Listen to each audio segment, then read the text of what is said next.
Africatech. Africatech. Africatech. Africatech.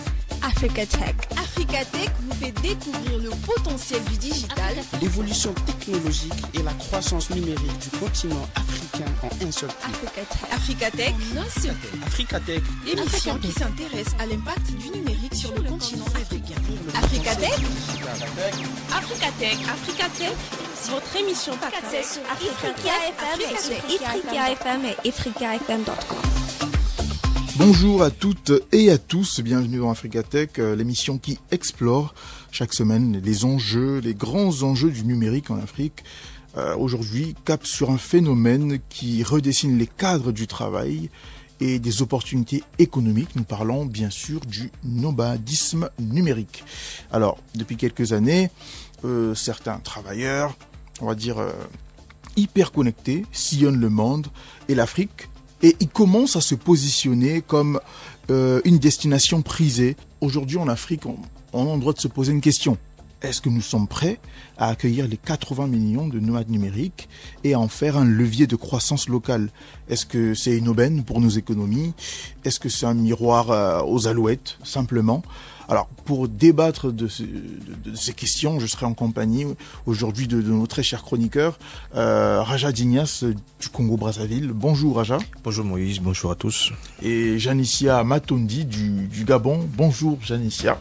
Bonjour Moïse, bonjour à tous. Merci d'avoir répondu présent à mon invitation. Mais avant de commencer, Lamine qui n'est pas présent avec nous aujourd'hui a tout de même tenu à nous préparer une chronique pour planter le décor, comme vous le savez, comme nous le faisons d'habitude. Donc nous allons écouter tout de suite la chronique d'Alamine et revenir juste après pour la deuxième et dernière partie de notre émission, le débat virtuel. Donc on se dit à tout de suite. Africatech. La minute décryptage. La minute décryptage. Africatech. Analyse et commentaires sur le digital. Africatech. Ils sont freelance, salariés, développeurs ou créatifs. Un espace de coworking à Dakar ou une villa à Zanzibar. Les nomades numériques bousculent les frontières du travail et avec elles, les cartes économiques mondiales. Depuis 2020, ce phénomène a pris de l'ampleur porté par l'essor du télétravail. En 2025, ils sont plus de 80 millions dans le monde, générant des retombées financières colossales. Pour les pays qui savent les attirer, le jackpot est réel. Des milliards de dollars injectés directement dans les économies locales sans les contraintes du tourisme de masse. L'Afrique, longtemps absente de ce circuit, commence à se positionner. Le Cap, Accra, Dakar, une nouvelle génération de travailleurs mobiles en quête d'authenticité et de coûts abordables. Mieux, un nomadisme numérique intra-africain émerge porté par des jeunes du continent, connectés et mobiles, qui refusent le carcan des frontières. Mais entre espoir et réalité, l'équation reste fragile. Certains pays ont pris les devants. Maurice, Cap-Vert, Afrique du Sud, Kenya ou Namibie proposent déjà des visas pour les nomades numériques, parfois assortis d'exonérations fiscales. Une politique qui pourrait rapporter gros. L'Afrique pourrait capter jusqu'à 20 milliards de dollars par an si elle attirait ne serait-ce que 2% des nomades numériques mondiaux. Cependant, les défis sont là. Connexion Internet parfois inégale, coûts encore élevés, sécurité fluctuante, cadre juridique flou. L'Afrique accuse un retard face à l'Amérique latine ou l'Asie du Sud-Est. Sans un véritable investissement dans les infrastructures, la régulation et l'accueil, le continent risque de voir passer la vague, sans la surfer. Le nomadisme numérique n'est pas une mode ni un luxe réservé aux Occidentaux. C'est une nouvelle économie du travail, où l'Afrique a toute sa place à condition de la préparer. Investir, structurer, promouvoir, voilà le triptyque à suivre si le continent veut transformer cette opportunité en levier durable de croissance. Parce que demain, ce ne sont plus les touristes qui viendront faire vivre les économies locales, mais des travailleurs connectés, libres et exigeants. Africatech. Le débat virtuel. Le débat virtuel. Un regard sur l'avenir du continent Africatech. Un regard sur l'avenir du continent africain. Africatech. Très chers auditeurs, nous sommes de retour pour la deuxième et dernière partie de notre émission, le débat virtuel. Donc comme annoncé précédemment, nous parlons du nomadisme numérique. Alors, avant de commencer, il serait peut-être judicieux de faire des petits rappels. Raja, est-ce que tu pourrais nous dire déjà à quoi est-ce qu'on fait référence lorsqu'on parle du nomadisme numérique? Alors, merci beaucoup Moïse. Le nomadisme numérique, c'est tout simplement un travailleur qui travaille à distance et se déplace de pays en pays ou de ville en ville. Donc, en gros, c'est quelqu'un qui, on peut voir ça. Souvent, on pense souvent aux freelanceurs. Exactement. Donc, nomade qui veut dire quelqu'un qui n'a pas un domicile fixe, et virtuel, donc numérique qui veut dire ce qui est lié à tout ce qui est informatique. Donc, c'est quelqu'un qui travaille à distance, le télétravail, mais qui n'a pas une position géographique fixe. Aujourd'hui, elle peut être comme en Algérie, à Alger, demain à Oran, après-demain peut-être en Afrique du Sud. Donc, c'est un peu ça le nomadisme virtuel. Et on imagine que ça touche des métiers plutôt spécifiques. Alors, c'est plus facile de pratiquer du nomadisme numérique lorsqu'on est, par exemple, un graphic designer ou qu'on est peut-être un développeur web. Oui, merci, Janicia, qu'un ingénieur de construction, j'imagine. Bien évidemment, il y a des postes qui sont plus encourageant, plus accessible au humanisme virtuel. Mais je prends l'exemple d'un médecin. Le médecin peut faire des consultations sans se déplacer. Il est en voyage d'affaires ou bien en urgence médicale. Il a des patients qui ont besoin de lui. Il peut travailler à distance. Il n'a pas le profil informaticien, mais grâce aux outils informatiques, il peut bien sûr faire le travail du nomadiste virtuel. Donc il y a une liste de professions qui sont beaucoup plus visibles dans ce domaine, mais rien n'est à négliger. Très bien. Alors aujourd'hui, on parle de l'Afrique. Donc l'Afrique devient une destination de plus en plus prisée, comme on l'a dit tout à l'heure dans notre introduction. Et Janicia, est-ce que tu pourrais nous dire pourquoi est-ce que l'Afrique attire tant maintenant? Maintenant, l'Afrique attire beaucoup plus des nomades numériques. On va parler par rapport à son environnement d'abord, qui est assez authentique pour recevoir les nomades numériques. Et le plus souvent, les nomades, c'est ceux qui cherchent un travailleur qui est souvent dans une ville, il est assez stressé, la ville est assez mouvementée.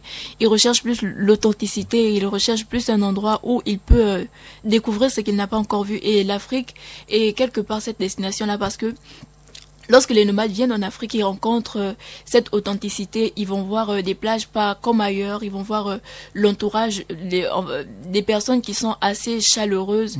Contrairement aux pays occidentaux où on fait pas souvent attention à son entourage. Mais en Afrique, il y a plus cette hospitalité-là. On fait attention. Et en venant en Afrique, c'est ce que les nomades rencontrent le plus souvent.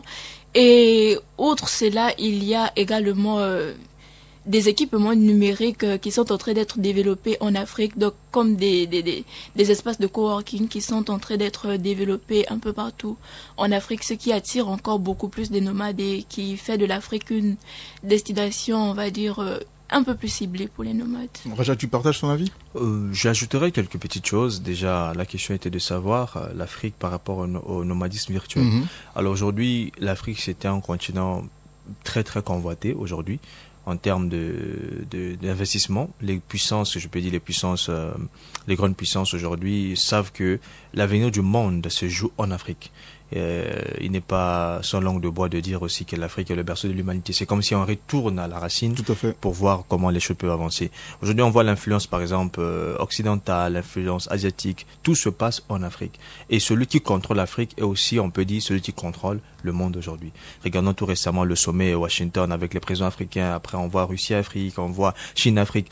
C'est un continent qui attire. Alors, celui qui aura plus des représentants là-bas, plus des actions, plus de marchés, celui qui va avoir plus d'influence sur le monde. Donc, des nomades virtuels, oui, bien évidemment, parce que la première raison, ces multinationales qui sont, compétentes et tout, vont venir s'installer en Afrique pour des raisons d'influence, déjà, comme j'ai dit, mais aussi pour des partenariats sud-sud, parce qu'aujourd'hui, on refuse des partenariats nord-sud qui n'est pas gagnant-gagnant, qui ne sont pas gagnant-gagnant. Donc, aujourd'hui, on maximise des partenariats sud-sud. Et donc, ces puissances d'avant, on voyait des gens qui sont compétentes, des personnes qui sont compétentes en Afrique, et ce qui fera en sorte que le nombre des nomades, de nomadistes virtuels numériques va augmenter en Afrique et fera de l'Afrique un endroit intéressant pour le nomadisme virtuel. Alors l'Afrique est connue déjà pour ses disparités, on va dire inégalités entre zones rurales et grandes villes, centres urbains. Est-ce que cette montée en puissance du nomadisme numérique en Afrique est-ce que c'est une opportunité selon vous pour les grandes villes ou pas du tout? Est-ce que ça ne va pas juste faire grandir ces inégalités-là, mais d'un point de vue économique? C'est tout à fait faisable, c'est tout à fait réaliste, comme tu viens de le dire tout à l'heure. C'est possible que ça puisse augmenter ces inégalités. Mais tout dépend de nos gouvernements, de nos pays. qu'est-ce qu'ils pensent. Déjà, le nomadisme virtuel est aussi un moyen de favoriser le tourisme dans nos pays. Donc, si un nomade, quand il vient, comme Janissa disait tout à l'heure, il ne vient pas seulement pour travailler, mais il y a un environnement qu'il découvre, il y a cette ambiance qu'il n'a pas connue chez lui. Il va faire de nouvelles rencontres en termes d'environnement, de faune et de flore. Et l'Afrique, hier, je crois, il y avait le salon international du tourisme et des voyages. On a vu des partenaires qui sont venus en Algérie qui parlaient de combien ils veulent faire connaître leurs atouts de leur pays au monde. Donc, un nomade, quand il va venir, prenons l'exemple de l'Algérie ou d'un autre pays, il va profiter des faits du tourisme. Et d'un côté, pour réduire ces inégalités, c'est possible qu'il puisse y en avoir, mais c'est au gouvernement d'investir en termes d'infrastructures, de telle manière que dans les zones rurales, qu'il y ait accès à Internet, qu'il y ait les infrastructures nécessaires pour permettre à ces nomades de ne pas se concentrer dans des capitales, mais de se répandre dans tout le pays. Ce qui fera en sorte que ceux qui sont dans zone rurale puissent aussi bénéficier de cette compagnie. Et pour ma part, je crois et je pense que lorsqu'on rencontre des personnes d'autres pays, ça influence aussi nos mentalités, en fait. Janicia? Moi, je pense que c'est vraiment comme il disait, parce que déjà... lorsque les nomades numériques ils viennent, c'est plus dans les grandes villes où il y a assez d'attractivité. Et le plus souvent, les villes secondaires sont quelquefois laissées, sont quelquefois oubliées. Et si le gouvernement venait à pouvoir changer cela en investissant dans ces villes-là qui ne sont pas assez attractives, ça pourrait attirer également les nomades à l'intérieur de ces grandes villes et ainsi augmenter la croissance du pays. Très bien. Alors, on parle... Alors, peut-être pour nos auditeurs, ça peut peut-être paraître bizarre ou très différent qu'on parle d'un sujet pareil aujourd'hui, mais l'importance est la même, en fait. Parler de data center, parler d'intelligence artificielle a tout aussi la même valeur que de parler d'économie numérique, parce que au final, c'est le même, il fonctionne dans le même écosystème. L'écosystème, il est numérique. Donc, les deux sont complètement reliés. Et pour rester dans le sujet, je retourne vers toi, Raja. Aujourd'hui, il y a certains pays comme le Kenya, Maurice, le Cap-Vert, l'Afrique du Sud aussi, qui offre ce cadre-là législatif qui manque, dont tu as parlé dans ton intervention juste avant. Est-ce que ce sont des exemples à suivre pour les autres? Parce que ils ont un cadre législatif qui est déjà là, mais avec les infrastructures aussi qui vont avec. Comme on dit, on ne réinvente pas la roue. C'est un concept qu'on découvre beaucoup plus en informatique. Ceux qui font la programmation, ils savent que voilà, lorsque on veut créer concevoir une application, il y a déjà une partie du code qui existe, pas besoin de faire encore beaucoup de gymnastique, on prend et on ajoute ce qu'il faut ajouter. Et d'un autre côté, j'ai un proverbe que je répète souvent sur ce plateau, c'est que on ne change pas l'équipe qui gagne. Donc dès lors qu'il y a un pays comme l'Afrique du Sud, le Kenya, le Rwanda ou d'autres pays de l'Afrique sont déjà sur cette même lancée-là, ce n'est pas mauvais de copier, de s'approcher de ces pays. D'après aujourd'hui, pourquoi on fait appel aux puissances occidentales pour venir chez nous investir? Pourquoi? Parce qu'on fait confiance à leur savoir-faire, on fait confiance à leur expérience. Donc c'est la même confiance que nous devons faire aussi à nos pays, aux pays africains, pour pouvoir développer le partenariat sud-sud et l'adapter en fait leur expérience par rapport à nos réalités. Ce qui s'est passé en Afrique du Sud, comme tu as dit, c'est un rapport avec aussi les infrastructures qui sont là-bas. Et je rappelle, l'Afrique du Sud, il n'y a pas un pays en Afrique qui peut vraiment rivaliser avec l'infrastructure en termes peut-être de technologie, en termes même d'infrastructure. Donc, si certains pays africains veulent aller dans ce sens-là, ce n'est pas mauvais de prendre l'exemple de l'Afrique du Sud, de prendre l'exemple d'autres pays et de les adapter selon les réalités, bien évidemment, selon les moyens qu'ils ont. Très bien. Janicia, les nomades numériques, aujourd'hui qui s'installent en Afrique, ont parfois un problème d'intégration. Bon, tu as parlé de certains qui viennent pour des raisons de convivialité, donc qui veulent découvrir un nouveau cadre. Qu'est-ce qu'il faudrait pour faire en sorte que ceux qui manquent donc à s'intégrer puissent se sentir accueillis? Bon, lorsqu'on parle d'accueil, il y a le numérique qui est déjà là, qui aide beaucoup en ce qui concerne l'accueil. Parce qu'il y a des plateformes, par exemple, avec Google Traduction, lorsque un nomade numérique va arriver, si par exemple il ne parle pas la langue du pays, il aura cette possibilité-là de pouvoir faire une traduction pour pouvoir interagir avec les autres. En même temps, lorsqu'il arrive concernant l'intégration, le numérique intervient encore une fois de plus. Par exemple, pour avoir une chambre d'hôtel, il pourra simplement utiliser son téléphone, il pourra commander une chambre d'hôtel. Et encore ces jeunes-là qui sont là maintenant dans ces pays africains, étant donné que nous sommes dans un moment où il y a vraiment une montée de nomades numériques en Afrique, il y a beaucoup de jeunes également qui s'intéressent au tourisme, qui s'intéressent à beaucoup de différents corps de métiers. Tout ce qui concerne le tourisme, l'hôtellerie et autres. Donc, il y a ces jeunes-là qui vont aider les nomades aussi à pouvoir s'adapter, à pouvoir mieux prendre part au plaisir du pays, si je Donc, peux dire ça comme ça. Au final, ça stimule c'est un stimulateur de l'économie numérique, de tout l'écosystème, parce que, comme tu l'as dit, ça peut créer des opportunités de... Oui, et ça incite aussi tous ces différents corps-là à pouvoir également adapter le numérique. Ceux qui n'étaient pas encore vraiment assez partants pour le numérique commencent déjà à pouvoir se lancer dans le numérique, parce que ils peuvent lancer par des sites e-commerce. Il y a des hôtels qui vont commencer à se lancer sur des réseaux sociaux pour avoir au moins une e-réputation, afin que lorsque les nomades arrivent, ils soient attirés par ces hôtels. Très bien. Raja? Je ne vais pas aller loin dans ce que Janice a dit tout à l'heure, et c'est une bonne chose, le nomadisme virtuel, qui travaille de très près avec de l'e-économie et les domaines que tu viens de citer qui sont dans le même écosystème. Donc, je rejoins ce que Janice avait dit tout à l'heure. Très bien. Est-ce que le nomadisme numérique est réservé aux étrangers, selon vous? Bon, selon moi, le nomadisme numérique n'est pas réservé seulement aux étrangers.